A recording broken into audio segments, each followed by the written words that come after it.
Ciao a tutti ragazzi, 30 marzo 2023 è stato rilasciato l'update 1.31, il tanto discusso update che avrebbe dovuto rivoluzionare il gioco, ma stavolta l'ha rivoluzionato veramente.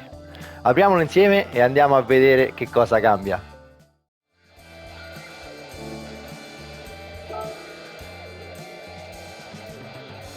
Andiamo subito a vedere il primo punto dell'aggiornamento. Andiamo in ordine con quello che troverete ufficiale rilasciato da Gran Turismo 7, quindi l'elenco dei punti. Vi lascerò il link per vederlo nel dettaglio all'interno della descrizione. La prima cosa ovviamente sono le auto, sono state introdotte le 5 nuove auto che già avevamo scoperto. Andiamo a vedere dove trovarle, sicuramente sotto le auto leggendarie ce ne saranno alcune e infatti eccola qui la Porsche 959 dell'87 che compriamo subito.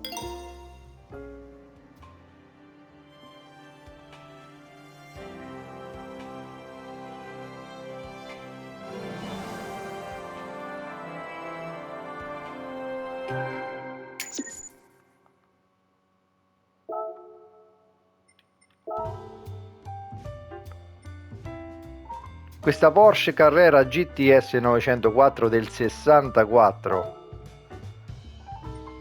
Acquistiamo anche questa.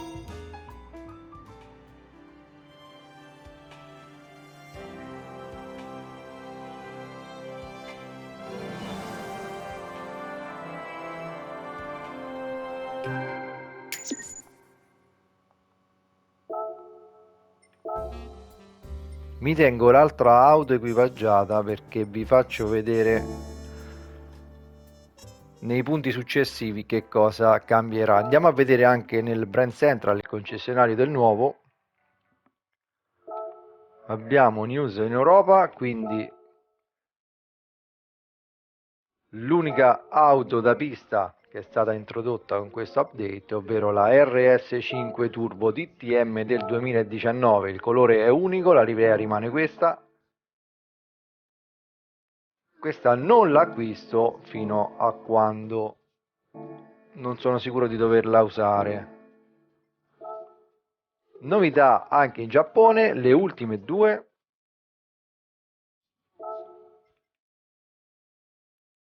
In Toyota troviamo l'Alphard Executive Lounge del 2018, questa bellissima auto sportiva.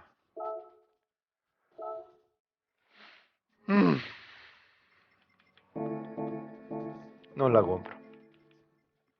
Andiamo in Mazda e vediamo l'ultima auto, ovvero la Mazda 3 del 2019. Un'auto comune di tutti i giorni, una gran bella macchina. Il rosso Mazda rimane uno dei più belli sul mercato, a mio giudizio. Bene, queste sono le 5 auto introdotte, sono tutte disponibili da subito, quindi potete comprarle quando volete. Passiamo al secondo punto, i tracciati. Sono state aggiunte due nuove varianti nel circuito del Nürburgring. Quindi andiamo in Europa, Germania,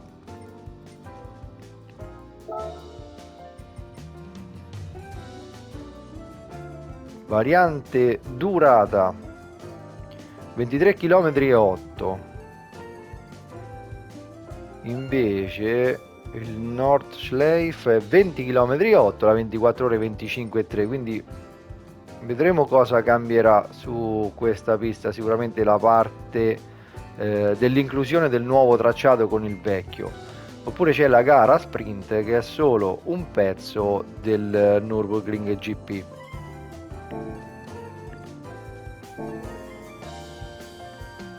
Passando invece al punto 3, sono stati introdotti nei nuovi eventi nei circuiti mondiali. Uno è proprio nel Nürburgring, dovrebbero esserci due nuove gare, eccole qui. 4VD Challenge, parliamo di 600 punti prestazione, ricompensa massima 40.000 crediti per 3 giri. Questa invece è interessante, ricompensa massima 200.000 punti, 3 giri, ma questo ecco appunto, è 3 giri del nuovo Nürburgring durata, quindi parliamo di 23 km. Non è una gara veloce, quindi dubito che anche questa sia necessaria o utilizzabile per far mare. L'altro nuovo evento si trova in Giappone, nel circuito di Kyoto. Eccola qui, la Porsche Cup. Ovviamente per le nuove auto introdotte hanno fatto una gara dedicata, quindi parliamo di 650 punti prestazione, 5 giri, 70.000 crediti di ricompensa. L'ultima, rimaniamo sempre in Giappone, andiamo a Tokyo. Altra gara introdotta per la nuova auto inserita, quindi parliamo di 600 punti prestazione ma ottimali, non c'è il limite, quindi potete scegliere le auto che volete purché siano da strada, giapponesi e 4 ruote motrici. 37.000 crediti la ricompensa. Al punto 4 l'aggiornamento riguarda come al solito gli scenari.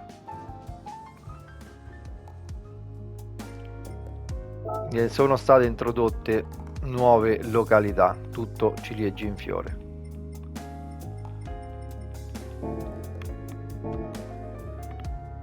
Passiamo al punto 5. 2 nuovi menu extra all'interno del caffè.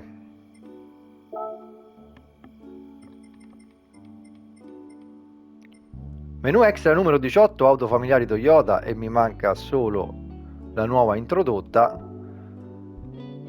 Ricompensa biglietto a 4 stelle. Quindi le auto sono la nuova Toyota Alphard, la Toyota Prius del 2009, la Toyota Crown Athlete G3 del 2013. Ford GT, aggiungiamo questa lista di desideri, non so se sta nel concessionario del nuovo, ma sicuramente sì, sono le 3 Ford GT dal 66 al 2017. Questo è da un biglietto roulette a 6 stelle. A questo punto vado a prenderle subito e vediamo insieme se, come al solito, i biglietti pagheranno il minimo. Quindi abbiamo detto la Ford GT,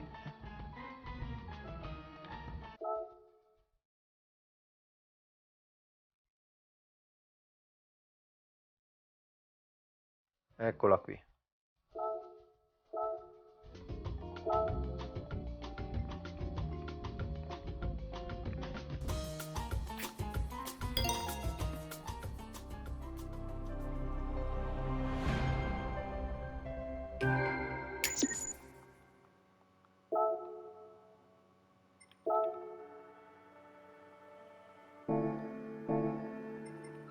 E prendiamo quella meravigliosa auto sportiva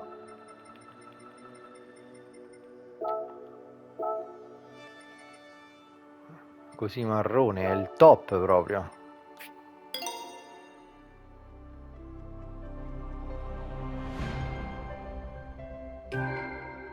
Eppure sono curioso di vedere in GT Auto con l'installazione delle componenti aerodinamiche che cosa viene fuori. Torniamo nel caffè.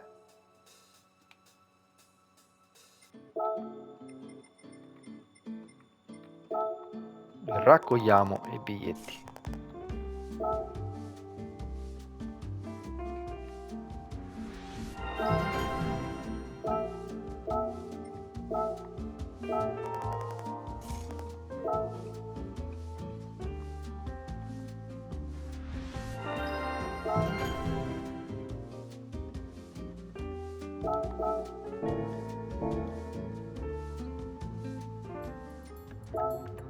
Apriamoli subito.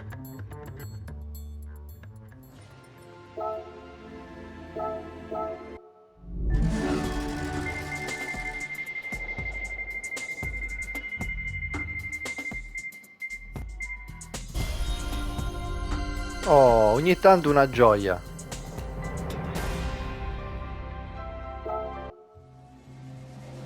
E credo che questa nemmeno l'avessi mai comprata.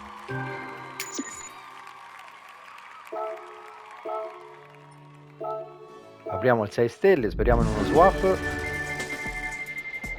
Assolutamente no, non c'è traccia di un motore, c'è una gruppo 1 e una VGT. Ecco qua, questa però ce l'avevo.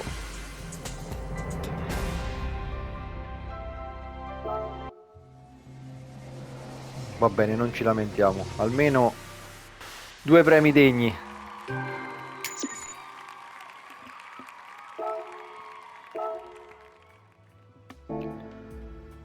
Sempre all'interno del caffè sono state introdotte dei nuovi design automobilistici e personaggi che parleranno con voi a seconda dell'auto che avete equipaggiata. Ho tenuto questa proprio per quel motivo lì, perché parla di un Jeremy, ma non è il Jeremy che pensavo io, ovvero il Jeremy di Top Gear e dei Grand Tour. Quindi a seconda dell'auto che avrete equipaggiata troverete dei nuovi critici che vi parleranno appunto della vostra auto.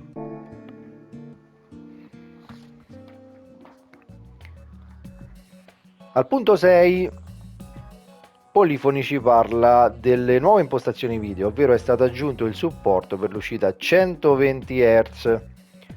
Dovrebbe essere una grande cosa per chi ha monitor compatibili. Al punto 7 invece c'è un'importante novità per chi utilizza le lobby, quindi parliamo del multigiocatore. È stata aggiunta la funzionalità di cambio della visuale con tastiera proprio nelle gare delle lobby. Vi lascio il link in descrizione per vedere tutti i tasti utilizzabili. Vi faccio un esempio: per passare dall'auto prima all'auto quinta in gara basta premere tasto 1 o tasto 5, quindi ci porterà direttamente sull'auto senza dover scorrere con le freccette. All'ultimo punto principale parliamo dell'8, la modalità sport. Nei campionati online le leghe avranno impostazioni per le penalità e regolamenti diversi, quindi vedremo poi quando partirà la stagione 4 dell'Exhibition Series che cosa cambierà a livello di penalità e regolamento.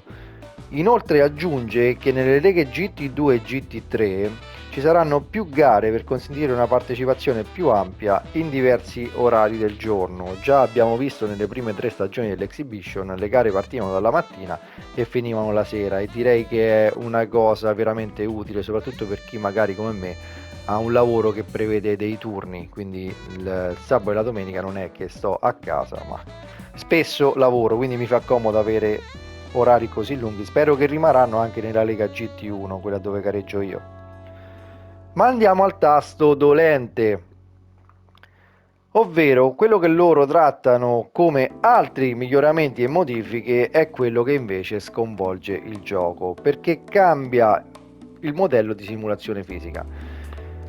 Quello che era trapelato da alcuni forum con dei player giapponesi era che andavano a rivedere la fisica riguardante i cordoli. Come sappiamo i cordoli e la parte verde in plastica qui in Gran Turismo è stata sempre un po' poco simulativa in alcune piste, diciamo così.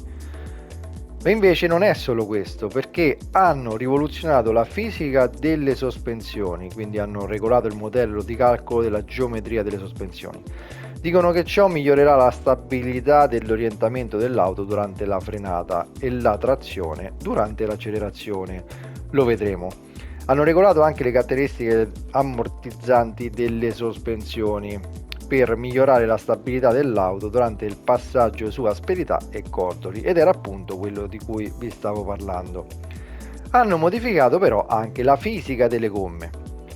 Dicono che hanno migliorato la stabilità nelle curve lente e sempre sui cordoli. Hanno ottimizzato il modello di riscaldamento e dell'usura delle gomme. Hanno ottimizzato l'effetto di aquaplaning sulle superfici bagnate, e questi, attenzione ragazzi, perché sono 2 punti fondamentali per la gara di Tokyo, dove tutti quanti farmiamo.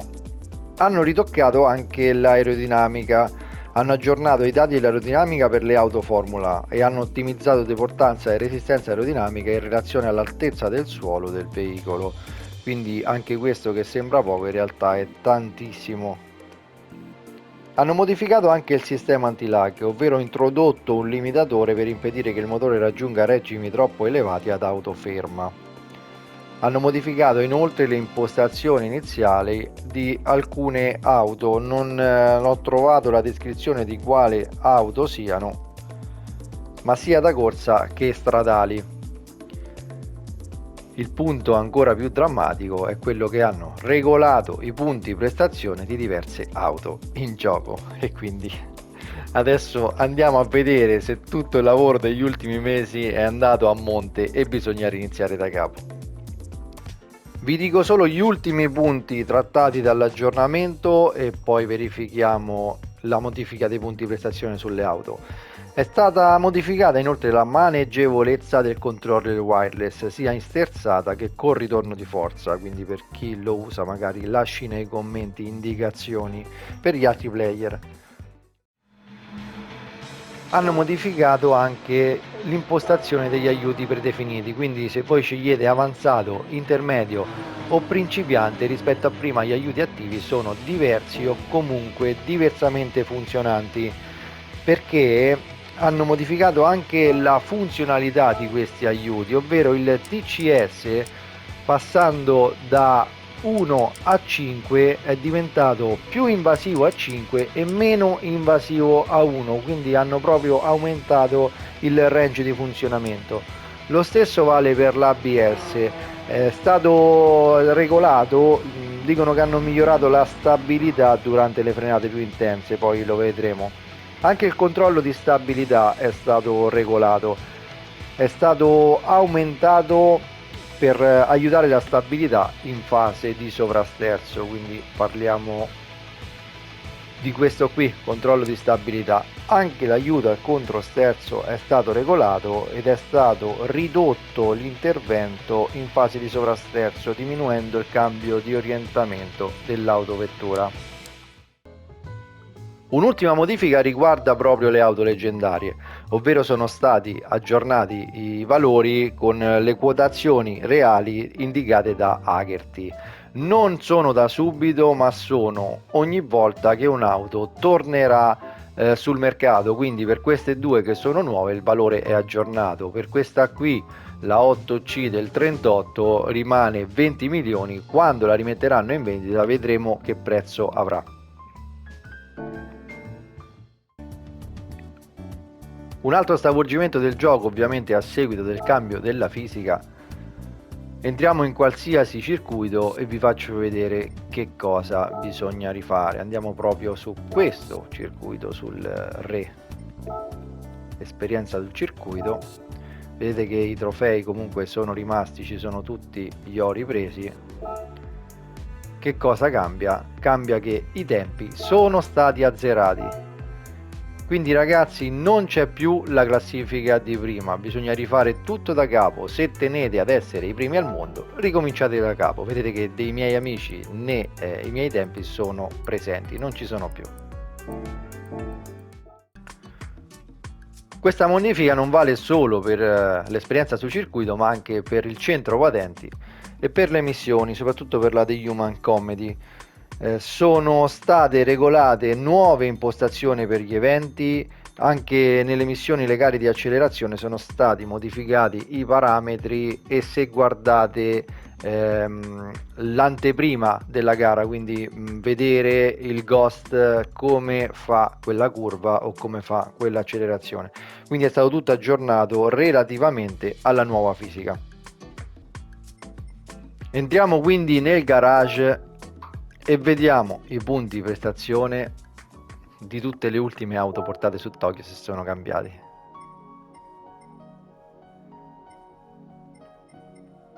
Supra del 97, 731 punti, stavo finendo ancora la livrea.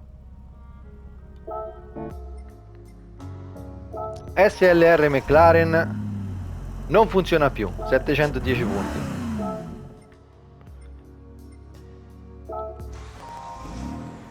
La GTO invece ragazzi, che non era un glitch ma era un'auto normale, rimane con gli stessi punti prestazione, quindi questa potete usarla, ma vi faccio vedere una modifica. Anche le strategie di gara andranno tutte riviste.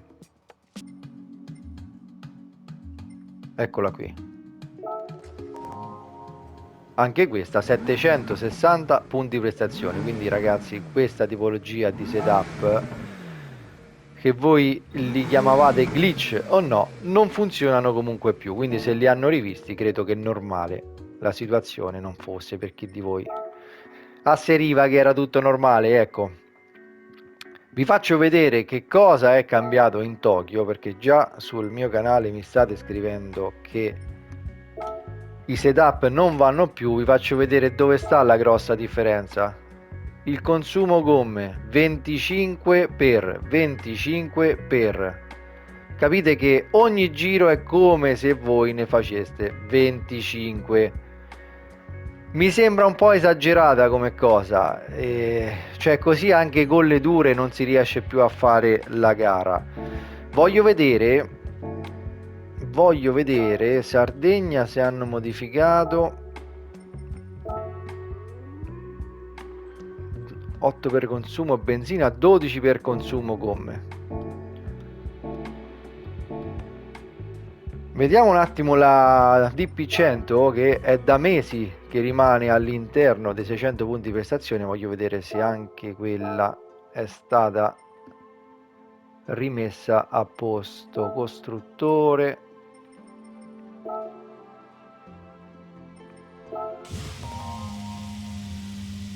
DP100 592 punti prestazione, quindi questa rimane all'interno dei 600 punti prestazione. Forse dovremmo ritirarla fuori dal garage.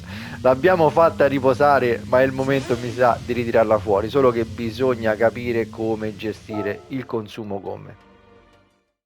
Mi aspetto al lavoro immane. Tutti gli ultimi setup che ho tirato fuori con le gomme intermedie non funzionano più, quindi bisogna ripartire da zero. Il problema più grosso è che anche quelli dove le auto non erano glitchate, bisognerà adattarli al nuovo, secondo me esagerato consumo gomme, perché 25 per, cioè è veramente una cosa anormale. Ogni giro è come se le gomme ne facessero 25. Non so, vedremo anche come cambia la fisica degli avversari. Forse sicuramente anche loro alzeranno i tempi e cambieranno tipologia di strategia, perché Gallo prima faceva 2 soste con le gomme da corsa morbida, adesso è impossibile che faccia 2 soste se prima ne faceva 2, con un aumento così esponenziale del consumo gomme. Bene ragazzi, se non volete perdere gli aggiornamenti e se volete sapere come tirerò fuori una soluzione a questo problema, iscrivetevi al canale. Se il video vi è piaciuto lasciate un like e condividetelo. Vi ringrazio di avermi seguito. Ciao a tutti ragazzi, al prossimo video.